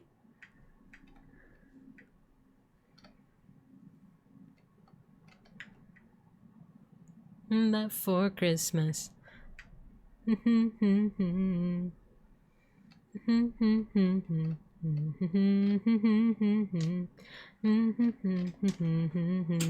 More than you could ever know. Make my wish come true, baby. All I want for Christmas. Yahoo!